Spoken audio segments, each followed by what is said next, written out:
Some of you have asked why your life has been marked by an unusual weight, why your road has not been paved with ease, why your soul has been pressed beneath burdens that others seem to escape. It is not because you are forgotten. It is because you are chosen. To be chosen by God is not to be handed a crown of comfort, but a cross of calling. It is not the applause of the world that confirms your election, but the echo of a quiet whisper in the dark. Endure, I am with you. The chosen are not distinguished by their talents, but by their endurance, not by their perfection, but by their persistence. Understand this: God does not prove his chosen with comfort. He proves them with conflict. The proving does not occur in sunlight, but in storm. You will be required to walk roads where your prayers feel unanswered, where your purpose seems hidden. But the silence is not neglect, it is preparation. For every chosen one, there is a season where heaven seems distant, and yet God is closer than breath. He is chiseling character, forging wisdom, and teaching you to walk by faith, not sight. If you find yourself asking why you've been overlooked, why the doors stayed shut, why your voice remains unheard, you must realize something profound. God hides what he values. He trains in secret what he plans to reveal in strength. The caterpillar is not buried to die, but to transform, and when the time is right, the chosen do not need to announce themselves. The fruit will testify on their behalf. The world measures success by noise, popularity, likes, followers, but the divine pattern has always been different. God begins in silence. Moses was hidden. David was isolated. Esther was unknown. Their beginnings were not grand, but their purpose was. And when the hour came, God proved why he had chosen them. Not because they were strong, but because they had been made strong through surrender. You are not chosen because you are qualified. You are qualified because you are chosen. There is a purpose in your pain, a lesson in your delay, a glory in your weakness, and soon the same people who misunderstood your struggle will witness your rise. Not because you fought for recognition, but because God decided the time had come. He is about to prove why he chose you, not with titles, but with transformation, not by giving you more, but by making you more humble, more wise, more capable of carrying what others would collapse beneath. He is not proving you to flatter you. He is proving you so that others may see what grace looks like when it walks through fire and comes out shining. So do not curse your process. Do not envy the unburdened. Do not quit in your winter. God has not forgotten you. He is forging you. And when the moment arrives, it won't be to impress others, but to illuminate his presence through your life. The idea of being chosen often appeals to our desire for significance. We imagine that to be chosen by God means to be protected from pain, promoted above others, and paraded as a vessel of honor. But this view is far too shallow. If you have truly been chosen, you will quickly learn that the favor of God is not about convenience, it is about carrying weight. The moment God marks your life, he doesn't hand you a trophy, he hands you a task. It is easy to crave the outcome, but few are ready for the assignment, and the assignment will not flatter you, it will humble you. In truth, being chosen often feels more like being set apart in loneliness than lifted up in glory. While others are free to live as they please, the chosen find themselves pulled inwards. There are things you cannot do, not because you lack desire, but because you carry responsibility. The very fact that you are called means you cannot afford the luxury of distraction. This is not elitism, it is burden. It is the realization that what you carry is not your own. The chosen are custodians of purpose, not owners of privilege. Their life is not centered around what feels good, but around what must be done. Responsibility means that you are held to a higher standard. You are not just responsible for yourself, you are responsible for the people connected to your calling. You become accountable for your influence, even when you don't feel ready for it. The decisions you make, the attitudes you keep, the choices you entertain, all are now seen through the lens of stewardship. Your life becomes a message, whether you intended it or not. This is why so many of God's chosen struggle internally before they are ever recognized externally. They must undergo an inner alignment because what they carry is sacred. To be chosen is to embrace a life of discipline. God's favor does not replace hard work, it demands it. Your calling will require you to build when others are resting, to study when others are scrolling, to rise early when others are sleeping in. It will call you to forgive even when it is not fair, to speak truth even when it costs you, and to walk away from what feels good in order to preserve what is good. Because when you are chosen, your life is not random. Every delay has a purpose. Every closed door is strategic. Every detour is intentional. You cannot live like everyone else because you are not called like everyone else. And it is here, in the quiet burden of responsibility, that many of the chosen ones begin to question the very calling they once celebrated.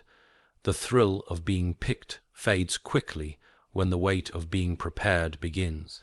You start to see that the choosing was never about elevation, but about endurance. The real honor is not in being noticed, but in being trusted to carry out a purpose bigger than yourself. When God chose you, He did not select you for display. He selected you for deployment. He knew your flaws, your history, your limitations, and still said, "Yes, this one." And that yes did not come with easy days. It came with a call to grow. It came with interruptions, with divine detours, with seasons that make no sense. But these are not signs that you are forgotten, they are signs that you are being forged. A person chosen by God will often go through seasons where everything familiar breaks down, not to destroy them, but to strip away anything that cannot hold the weight of what's coming. You will lose friends, you will lose comforts, you will even lose versions of yourself, but what remains is what is needed for your next chapter. This is why the responsibility of being chosen must be taken seriously. You cannot treat your calling casually and expect divine proof publicly. God does not prove those who treat His purpose like a hobby. He proves those who treat it like a holy burden. The chosen are not perfect, but they are surrendered. They are not always strong, but they are always faithful. They understand that their lives are no longer about comfort, they are about commitment. And in that commitment, God begins to unfold something extraordinary. When the proof begins to emerge, when people start to see the fruit, the strength, the grace in your life, it will not be because you demanded recognition. It will be because you carried your responsibility in silence until heaven was ready to announce it. You did not rush the moment. You respected the process. That is the true mark of someone who has been chosen, not that they boast in their calling, but that they bear it with reverence. Once you begin to carry the responsibility of being chosen, you'll soon face a reality that many never expect. God's preparation happens in silence. It is the quiet spaces, not the platforms, not the stages, not the applause, where the deepest transformation takes place. After the moment you realize your life carries divine weight, you are often led into seasons where everything goes still. The doors do not open, the answers do not come. Your prayers feel like they hit the ceiling and return untouched. And yet this silence is not abandonment, it is construction. Most people misinterpret silence as rejection. They assume if things are quiet, then nothing is happening. But in God's order, silence is often where the most critical work unfolds. Think of how seeds grow. No one applauds the seed buried under soil. No one sees the moment the root first forms or when the stem begins to push upward. All of that happens out of sight, but without that hidden process, there can be no harvest. In the same way, when God chooses you, He often allows you to be hidden, not because you are unworthy, but because you are unfinished. Being hidden is not punishment, it is protection. You may have the vision, but not yet the stability to carry it. You may have the passion, but not yet the patience, and God, in His mercy, withholds the spotlight so that you are not destroyed by attention too soon. The silence of preparation is not wasted time. It is the stretching of your character, the maturing of your heart, the sharpening of your discernment. When nothing around you changes, it is often because everything inside you must. This season of silence is where many give up. They misread the delay as denial, but you must remember, preparation takes longer when the purpose is greater. God does not rush with those he plans to use deeply. The longer you are being developed, the more weight your calling is likely to carry. Moses spent 40 years in the wilderness not because he was forgotten, but because what he was about to lead required more than talent, it required trust. David was anointed king as a teenager, but returned to the field to tend sheep, because God was more interested in his heart than his throne. And this is where the true test of being chosen emerges. Can you stay faithful when you are not seen? Can you keep building when there is no audience? Can you continue becoming when no one notices your growth? Most of the chosen will face a period when no one affirms their calling, not family, not friends, not even their own emotions. But God watches silently, not because he is absent, but because he is testing the posture of your heart. Obedience without recognition is one of the clearest signs of maturity. You may be surrounded by others whose paths seem easier. They seem to get opportunities quicker, see results faster, walk smoother roads. And while it may look unfair, you must trust the process designed specifically for you. You are not being delayed, you are being deepened. Their preparation may have been short because their assignment is shallow. But yours, it requires roots, it requires depth. God is taking his time because he intends for your life to stand through storms. Even Jesus, the most perfect example of being chosen, spent 30 years in obscurity before 3 years of public ministry. He lived in silence, working, growing, waiting not because he lacked authority, but because timing matters in God's plan. When the moment came, his preparation allowed him to carry the weight of the mission without collapsing under the pressure of it. This is what God is building in you: strength that can sustain, wisdom that can withstand, character that does not crack under success. So when everything goes quiet, do not panic, do not run, do not retreat. Sit with the silence, let it form you. There are lessons in the quiet that noise could never teach you. There is discipline in the waiting that speed could never offer. And there is an intimacy with God that only grows when the crowd disappears. These moments may never make headlines, but they will make history, because when God finally decides to prove why he chose you, he will do so publicly, but only after he has prepared you privately. You do not need to promote yourself. You need to prepare yourself. Your time is not running out. Your time is being refined, and when it arrives, you will not need to explain yourself. The fruit will speak. But until then, stay faithful in the silence. Stay disciplined in the dark. What God is building in secret, he will reveal in strength. The ones who carry the greatest light are always those who have walked through the deepest shadows first. The silence you endure is not empty, it is weight bearing. But silence alone is not the final test. Once God has developed your character in the dark, he begins to allow pressure, not as punishment, but as proof. Pressure is where the chosen are revealed, not only to the world, but also to themselves. It is under pressure that your faith is purified, your motives are clarified, and your endurance is tested. And this is where most people begin to understand why they were hidden for so long, because what you are about to face publicly, you needed to survive internally first. Pressure is not the enemy, it is the evidence that something within you is worthy of release, worthy of battle, worthy of transformation. It's easy to believe you're ready when the environment is calm, but pressure strips away the illusion.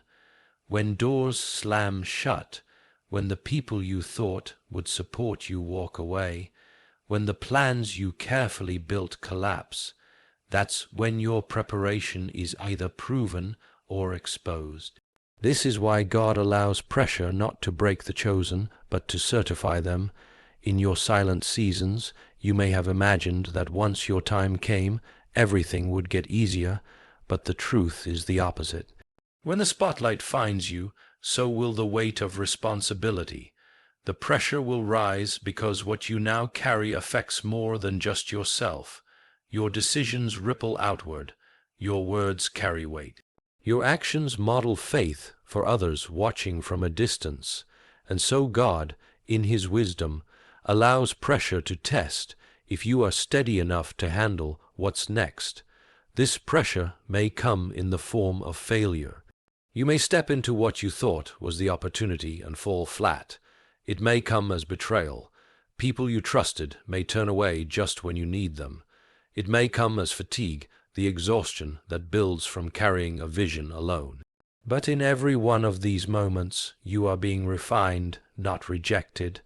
Pressure reveals what comfort conceals. It brings your weaknesses to the surface, not to shame you, but so that you no longer build your life around illusion. Those who are truly chosen understand that pressure is not a detour, it's the proving ground. It's where your yes to God is tested beyond your emotions.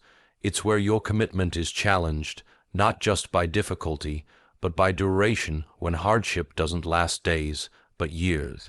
Will you still believe when the miracle hasn't come? Will you still walk with integrity when no one is watching? Will you still speak truth when lies seem more profitable? Pressure asks these questions relentlessly, and only those who have been prepared in silence can answer without compromise. We often admire people for their success without realizing what it cost them. You see the results, but not the resistance. You witness the platform, but not the pressure that it took to stand on it. Every truly chosen one has gone through a season where the crushing was intense, where they cried themselves to sleep, questioned their value, doubted the call, and considered quitting. But it was in that very pressure that God proved them to be real, not flawless, not fearless, but faithful. And this pressure is not just about survival, it's about transformation. A lump of coal under pressure becomes a diamond. Olive oil comes from crushing, wine comes from pressing. Greatness, in the kingdom of God, is not born in applause, but in agony. The pressure makes you more than you ever knew you could be. It extracts purity. It burns away pride. It teaches patience. And when the time comes, it will not be your charm or charisma that sets you apart. It will be the depth forged through pain. The weight you carry right now is not a sign that God has abandoned you. It is a sign that God is proving you. What's being built in you can't be rushed. There is something sacred in walking through pressure and not folding. You may not realize it yet, but the pressure you're under today is producing the strength you'll need tomorrow. When people see you shining later, they will not understand the nights you almost gave up, but God does. He was there through every press, every crushing moment, every sigh in the dark. And because you didn't quit under pressure, because you didn't exchange your process for shortcuts, you are now becoming undeniable proof of what it means to be chosen. Not because you escaped the weight, but because you carried it without letting it kill your faith. That is the beginning of your public proof, not in ease, but in endurance. The pressure you've endured was not accidental. It was not random. It was part of something that was written long before you recognized it. This is one of the most difficult truths for the chosen ones to accept. Your purpose is older than your pain. You were selected for a calling that existed before you were even conscious of your own worth. While you were still trying to figure out who you were, your assignment was already drafted in the heavens. You didn't choose it. You discovered it, and what you discovered has now begun to demand everything from you. So many people spend years believing that life is a sequence of coincidences, that where they were born, what they've gone through, or who walked away from them are just unfortunate or lucky events. But the chosen begin to realize that what felt like detours were actually designs. Every moment of confusion, every unanswered question, every closed door, all of it was weaving you into the person who could carry this purpose. And while it may not have made sense in the moment, looking back reveals the quiet fingerprints of intention. You were not overlooked. You were not born into the wrong family or the wrong time. You were born right on time, into the exact conditions needed to shape your spirit, your insight, and your endurance. The limitations around you were not there to cage you, they were there to carve you. If you had been born into ease, you might never have developed the grit required to fulfill this calling. If everything had gone your way, you might have mistaken convenience for divine alignment. But purpose doesn't grow in ease. It grows in friction, and what's more humbling is that this purpose was never based on your perfection. You were chosen despite your flaws, not because of your strengths. The assignment was not handed to you after you got your life together. It was spoken over you before you even understood what it meant to be broken. That's why even when you tried to quit, something kept pulling you back. Even when you tried to run from your calling, something blocked every exit. You thought it was failure, but it was preservation. Your detours were actually barriers meant to protect the blueprint on your life. You may not have been raised in the best environment, you may not have had encouragement early on, but even those gaps were allowed, because when your purpose is this significant, even your lack becomes part of the lesson. The emotional wounds, the relational scars, the seasons of deep disappointment, they were all pieces in a mosaic much bigger than you. Every step you took, even the wrong ones, have been rerouted by grace. And now you find yourself not only walking in direction but beginning to feel the weight of destiny. It's also important to understand that being chosen doesn't always come with clarity. In fact, most of your early years are marked by questions, confusion, and even conflict. But that confusion itself has a role. It softens your heart, it makes you curious, it keeps you from becoming proud too early, and eventually it humbles you enough to receive insight that doesn't come from logic, but from revelation. You begin to see that your story isn't a mistake to be erased, it's a testimony being shaped. The timing of your awareness was also intentional. You didn't wake up too late. You woke up when you were ready to carry the truth without destroying yourself with it.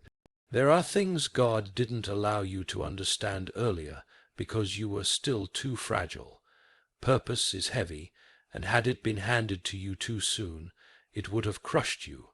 But now that you've endured silence and pressure, your character is catching up to your calling. You're no longer chasing validation.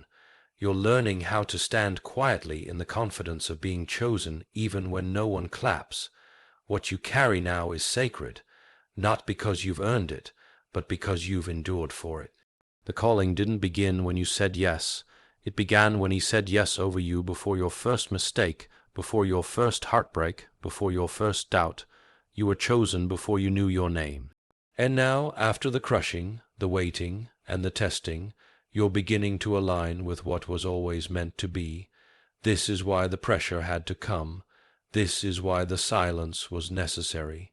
Because now, when people look at you and ask how you are still standing, how you are still moving forward, how you didn't lose your mind, you'll know it wasn't your plan.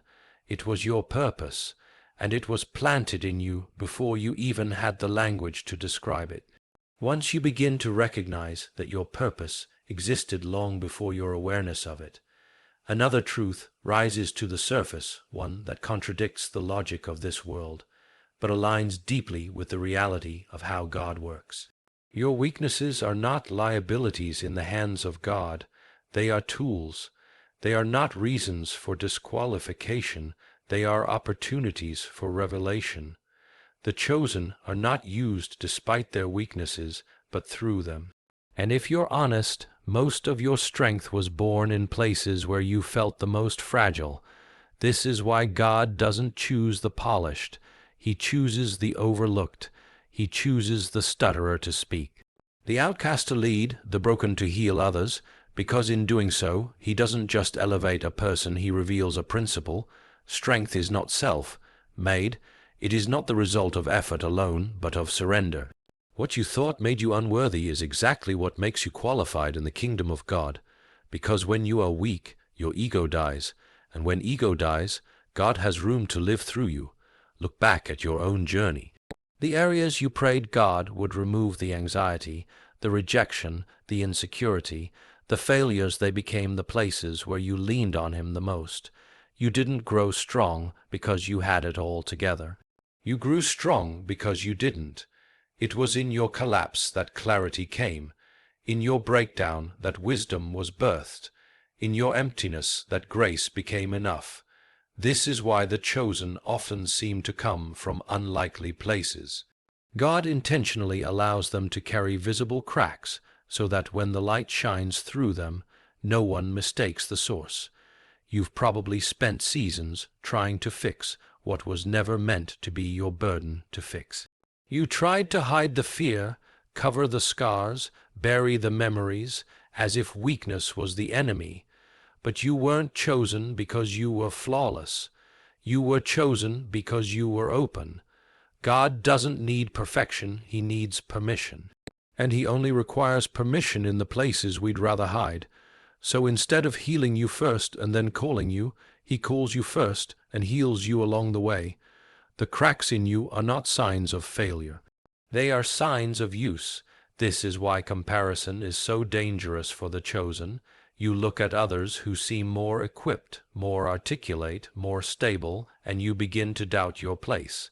But strength is not measured by surface impressions. True strength is forged in honesty.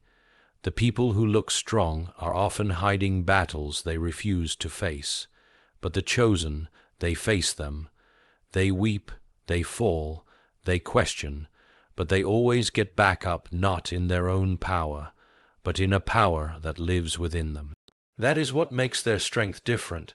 It is borrowed, not built. When God uses weakness, he rewrites the definition of strength itself. Strength becomes the ability to keep moving forward, not because you feel like it, but because you were made for it. It becomes the courage to show up even when you're scared, to speak when you're trembling, to love when you've been hurt, to serve when you're tired. The strongest people are not the ones with the loudest voices, but the ones with the softest hearts that still choose to obey in the midst of uncertainty. And this is not theory, it is your reality. You've had nights when tears felt like the only prayer you could offer, days when your own reflection reminded you of how human you are, but it was in those very moments that strength was being deposited in you. Not the kind that demands attention, but the kind that endures storms, the kind that no platform can give and no failure can take away. That kind of strength is only born in the soil of weakness. So if you're feeling broken, unsure, tired, or even inadequate, that's not a reason to stop. That's the very proof that you are right where you're supposed to be. God's power is not delayed by your weakness, it's released through it. The very thing you think disqualifies you might be the very thing God wants to use to connect with others. Your vulnerability is someone else's doorway to hope. Your scars may become another person's map out of darkness. You no longer have to hide what hurt you. You no longer have to pretend to be whole to be used. You are not chosen because you're strong. You're strong because you're chosen, and God has a way of taking the weakest parts of your life and turning them into the most powerful testimony of His grace. Now that you understand your weakness was never a disqualification, but rather the doorway for divine strength, the bigger picture begins to unfold. Your transformation is not just about you. Your journey, your scars, your silent nights and crushing pressures were never meant to serve only your healing. When God begins to prove why He chose you, it isn't for self-exaltation, it's for impact. His plan is never limited to your personal breakthrough. His desire is to shape you into someone through whom others will find their way. You are not the final destination. You are the evidence. You are the signpost. Most people think that being chosen means rising above the rest, but that's not how God operates. Elevation in God's hands is not about climbing higher. It's about reaching deeper into the lives of others who are drowning in the very places you once struggled. This is why your path couldn't be easy. This is why you had to feel pain in places you never thought you'd survive. because now you don't speak theory, you speak experience, and experience has authority that no title can replace.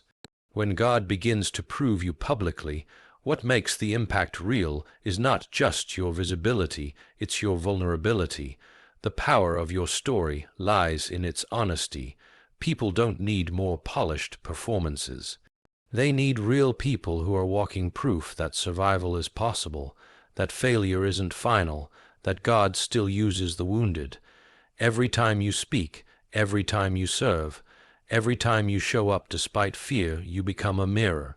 Others begin to see what they can become, not because you are perfect, but because you didn't quit. This is the true weight of being chosen. You realize that your life is now a ministry, even if you never stand behind a pulpit. The way you carry yourself in meetings, the way you listen to people in pain, the way you forgive those who wrong you, these small decisions echo far beyond your own world. God is not proving you so you can be admired. He's proving you so others can be awakened. There is someone on the edge of giving up, watching how you endure. Your consistency may be the very thing that keeps them alive, and the beautiful tension here is that you will still feel unqualified. You will still wrestle with your own doubts, your own questions. But that humility is what keeps you usable. God doesn't need flawless vessels. He needs honest ones.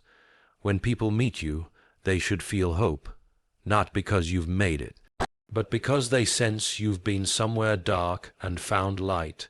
Your elevation is not for applause, it's for access. You are being elevated to reach people others can't, to speak a language that only pain can teach. Think about the people who have changed your life the most. They weren't always the loudest or the most popular. They were the ones who lived with quiet strength, the ones who listened when you couldn't find words, the ones who reminded you that broken things can still be beautiful. That's the kind of person you're becoming. That's the kind of proof God is making of your life. Not flashy, but faithful, not boastful, but bold enough to show up again and again, even when it costs you. This is what sets the chosen apart. Their impact is not measured by their resume, but by their ripple effect. One healed soul becomes a healing voice for others. One person who refuses to give up creates space for 10 others to believe again. You are not just walking in purpose, you are now walking people into theirs. And they won't remember every word you say. They'll remember how your life made them feel seen, safe, inspired, understood. So when God proves why He chose you, the world won't just see a person elevated, they'll see a story redeemed. They'll see chains that were broken, cycles that were reversed, generational pain that was turned into generational wisdom. They'll see that the same person who once doubted their worth is now a lighthouse in a storm. That is the legacy of the chosen, not just that they succeeded, but that they served, that they lifted others with the same hands that once trembled. You are not rising just to be known. You are rising to be useful. And in that rise, lives will shift, chains will fall, and purpose will awaken in people who once thought they were too far gone. That is why God is about to prove why He chose you, not to glorify you, but to glorify Himself through you.